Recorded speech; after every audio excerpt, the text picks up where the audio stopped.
사랑하는 여러분, 오늘 귀한 수요 저녁 특별히 주님 앞에 헌신의 한 마음으로 나오신 귀하신 성도님들 가운데 우리 부활하신 주님의 크신 은혜와 평강이 또 그 사랑이 늘 함께 하시길 주의 이름으로 간절히 소원합니다. 오늘 괜찮으시다면 오늘 제목 끝단어만 우리 한번 힘차게 한번 같이 해보실까요? 힘! 감사합니다. 귀하신 여러분, 사실 오늘 본문은 사실 굉장히 특별합니다. 그것은 바로 저희가 잘 아는 대로 오늘 대부분의 복음서, 마태복음, 마가, 누가, 요한복음에 이르기까지 대다수의 저희가 장들을 살펴보면 우리 예수님의 모습이 나타나시는데, 그 예수님의 모습이, 그 시간이 바로 부활하신 우리 주님이 아니시라 바로 구체적인 역사 가운데, 지나간 과거 가운데, 공생의 가운데 머물러 계셨던 주님의 모습이라는 사실이죠. 아마 여기 가보신 분들도 계시겠지만 이 팔레스타인이라는 아주 특별한 지역에 시간적으로도 2000년 전이라는 아주 구체적인 시간 속에서 공간적으로도 또 일회적으로, 역사적으로 우리 주님께서 활동하시고 사역하시고 모든 삶을 살아가셨던 그 제한적인, 지나간 역사적인 순간들을 저희가 바로 공생애, 주님의 공생애라고, 과거의 사건이라고 한다면, 바로 오늘의 본문은 바로 저와 여러분이 오늘 발을 딛고 있는 이 놀라운 사건의 현장은 바로 주님의 그 놀라운 십자가 죽음 그 이후에, 바로 예수님의 그 큰 사망 사건 이후에, 그 사망 이후에 바로 그 놀라운 하나님의 영광, 죽음을 깨시고 일어나신 바로 부활하신 우리 주님께서 이제는 역사의 시간들을 초월하셔서, 공간을 초월하셔서 나타나시는 주님의 현존이, 주님의 실제적인 임재가 오늘 이 구체적인 디베랴 바다 가운데, 갈릴리 바다 가운데 새롭게 펼쳐지고 있다는 사실이에요. 이제는 역사 속의 박물관처럼 역사 속에 갇혀진 그런 예수님의 이야기가 아니라 시대와 공간을 초월하셔서 그분이 직접 나타나시는 우리 부활하신 주님의 현존이, 모습이 모든 사람에게, 누구에게든지 빈부 귀천을 막론하고 주님의 크신 사랑이 놀랍게 펼쳐지게 되었다는 사실입니다. 할렐루야. 사랑하는 여러분, 오늘 이 시공간을 초월하시는 부활하신 실제적인 주님의 크신 사랑이, 부활하신 우리 주님의 현존이 오늘 나에게도 구체적으로 이곳 캐나다 가운데, 밴쿠버 땅 가운데, 우리 교회 가운데 2018년 나에게 직접 찾아오시는 그런 충만한 은혜, 주님의 크신 사랑 부어주시길 주의 이름으로 간절히 소망합니다. 사랑하는 여러분, 한 가지 더 저희가 오늘 특별히 주목하게 되는 사건이 있습니다. 또 사람이 있습니다. 한 인물이 있죠. 그것은 바로 오늘 본문의 시선도 동일하게 우리 부활하신 주님과 이 사람을 중심으로 전개되고 펼쳐지고 있다는 사실이에요. 사랑하는 여러분, 바로 누구입니까? 바로 사도 베드로입니다. 오늘 저희가 잘 아는 대로 이 베드로라는 인물은 참 특별합니다. 바로 우리 예수님께서 십자가에서 실제 생을 마감하셨다는 것을 그 두 눈으로 직접 본 순간, 그것을 경험한 후 엄청난 죄책감과 패배의식이 베드로를 사로잡아 버립니다. 그리고 자신에 대한 심한 자책, 그리고 이제 미래에 대한 어떤 인생의 비전, 희망, 송두리째 다 잃어버렸습니다. 내부적으로는 절망과 패배의식 속에서 신음하고, 또 밖으로는 실제 유대인과 로마 군인들의 실제적인 위협에 정말 노출되어서 피해서 그것을 정말 전전긍긍했던 그러한 상태의 사람이었습니다.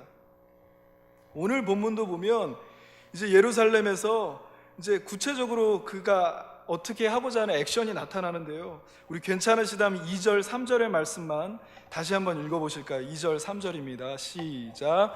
시몬 베드로와 디두모라 하는 도마와 갈릴리 가나 사람 나다나엘과 세베대의 아들들과 또 다른 제자 둘이 함께 있더니 시몬 베드로가 나는 물고기 잡으러 가노라 하니 그들이 우리도 함께 가겠다 하고 나가서 배에 올랐으나 그날 밤에 아무것도 잡지 못하였더니 아멘.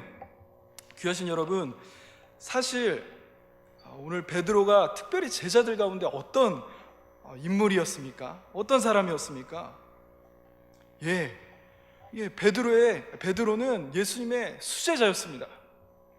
오늘 주님께서 무리를 걸어오실 때에도 다른 제자들과는 달랐습니다. 아주 호기롭게 주님, 저를 명하사, 다른 제자들이 아니라 바로 저를 명하사 주님께 저를 한번 오게 그렇게 해주십시오. 그러면서 무리를 실제 걸어갔던, 그러면서 또 물에 믿음이 떨어져서 풍덩 빠졌던, 아주 기적을 경험하면서도 굉장히 참 믿음의 또 배짱도 있었던 그런 사람 아니었겠습니까?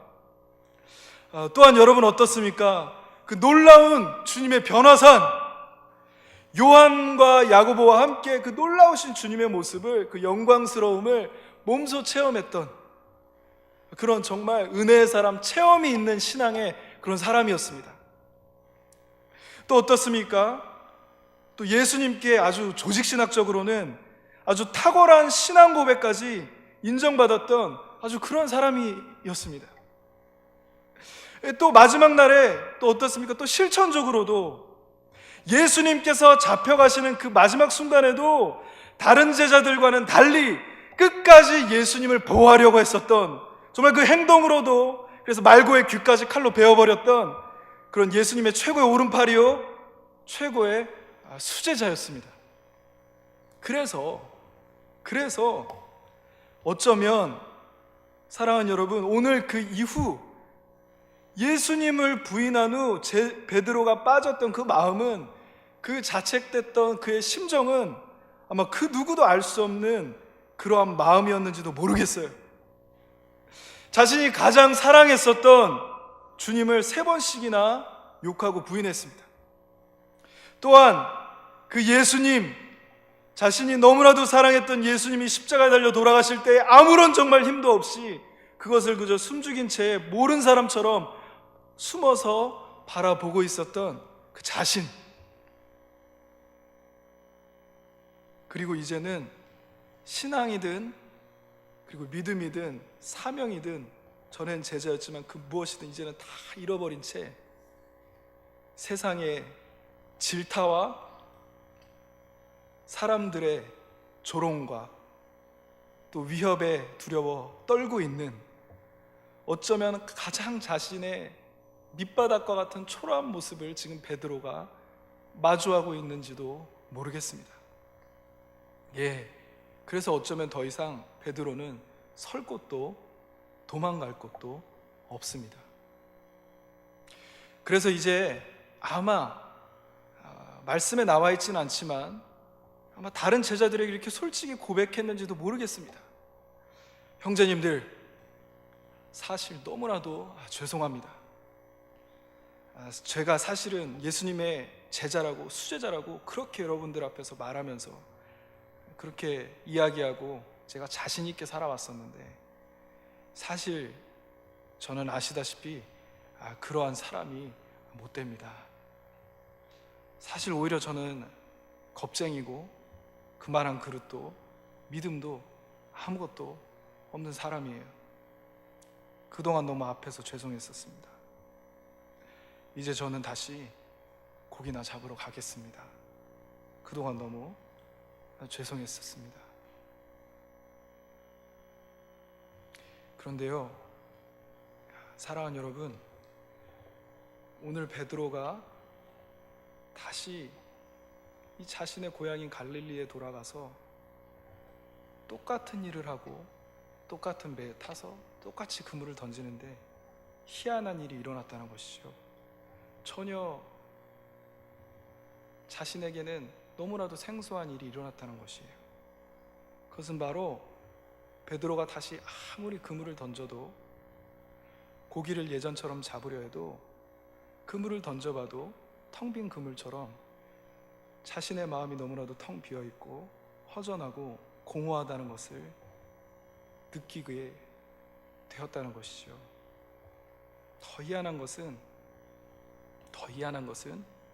그토록 자신이 부인하고 그토록 자신이 저주했던 예수님이 시간이 흐르면 흐를수록 너무나도 사무치게 보고 싶다는 것이에요.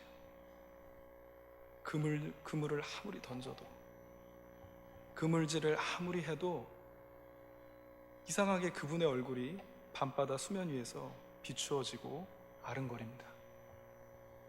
그리고 잠시 이것이 내 흐르는 눈물인지 짭조름한 바닷물인지 분간되지 않게 눈물이 흐르고 있는, 가슴에서 눈물이 흐르고 있는 부끄러운 자신을 발견하고 있는 것이, 내가 아무리 그물질을 해도 내 무엇도, 그 어느 것도 이제는 내 안에서 더 이상 채워지지도 않고 오히려 주님에 대한 생각과 그분에 대한 사무치는 마음만이, 그리움만이 지금 베드로에게는 진하게 남아있다는 사실이에요.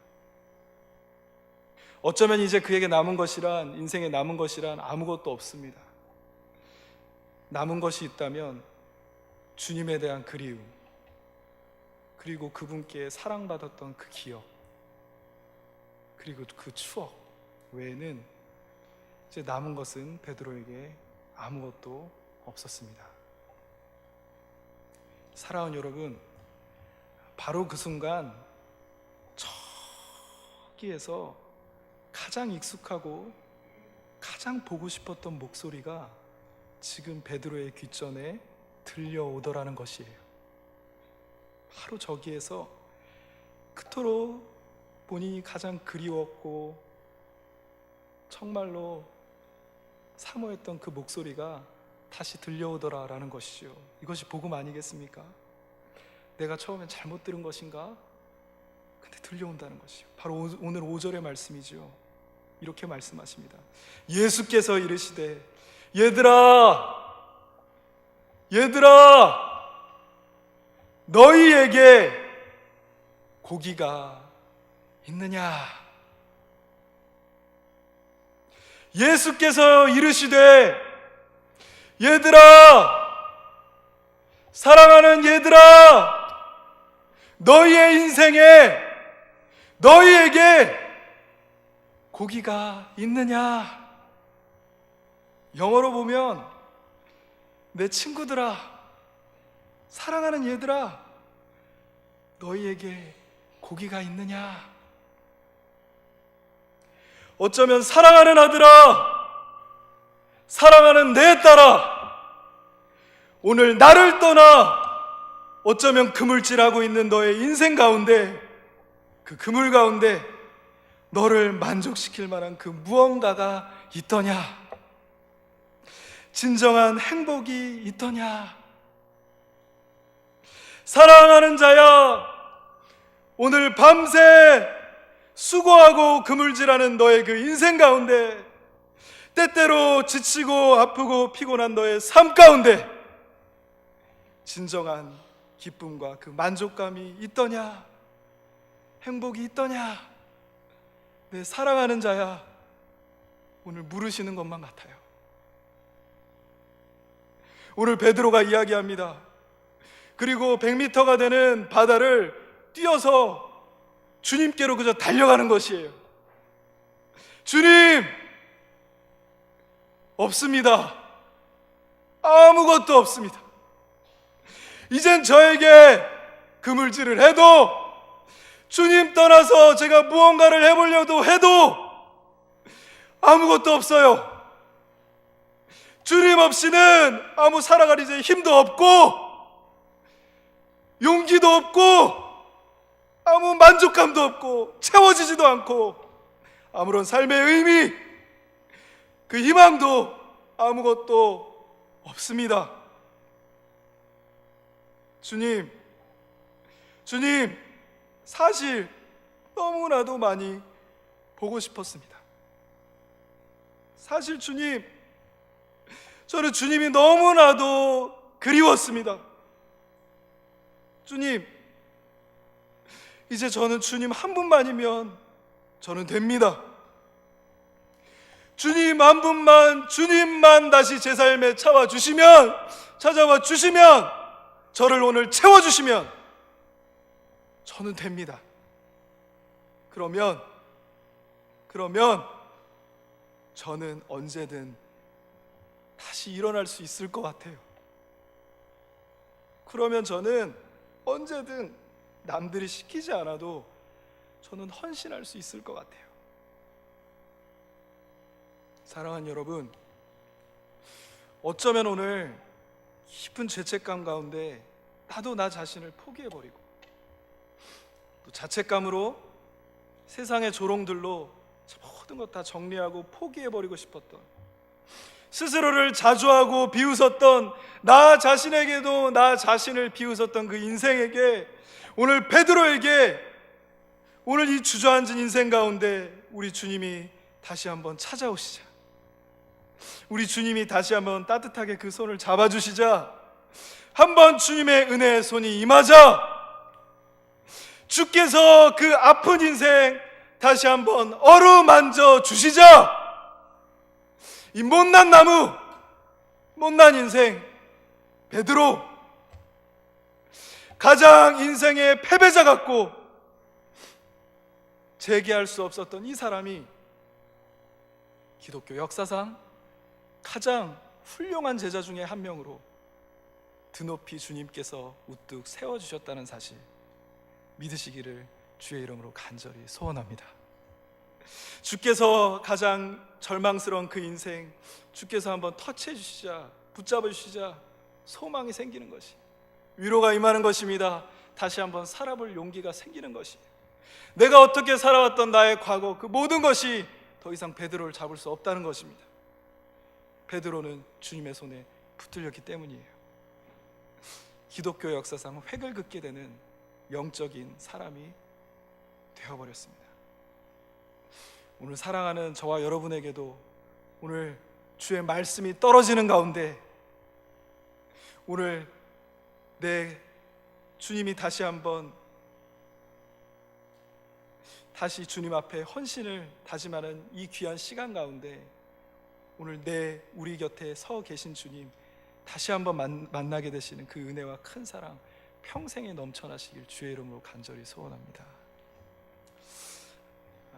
저희가 잘 아는 옛 어른들의, 선현들의 말씀이 있습니다.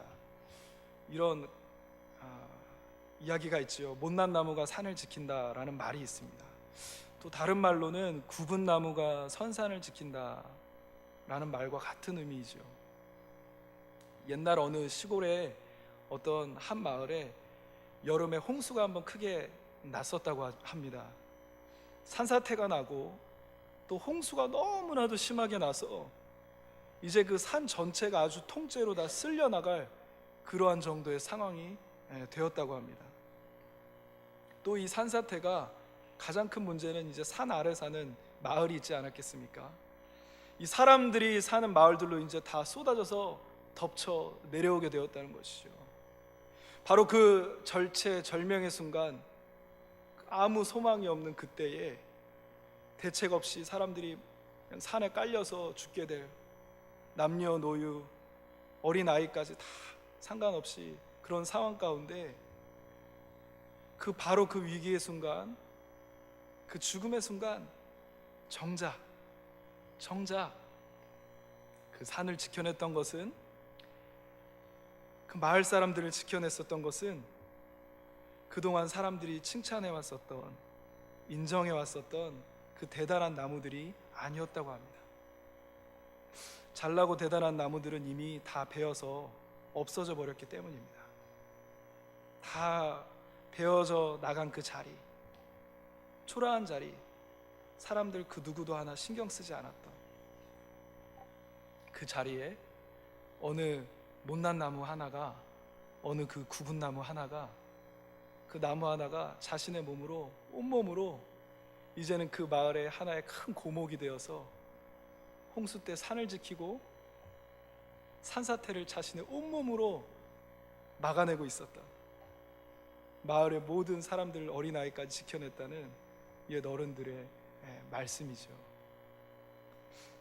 귀하신 여러분, 주님께서 끝났다고 말씀하시기 전까지 저와 여러분에겐 결정되거나 끝난 것은 아무것도 없는 줄로 믿습니다.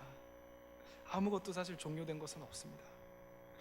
예수 안에서 희망을 가지시길 간절히 소원합니다. 부활하신 주님을 바라보세요.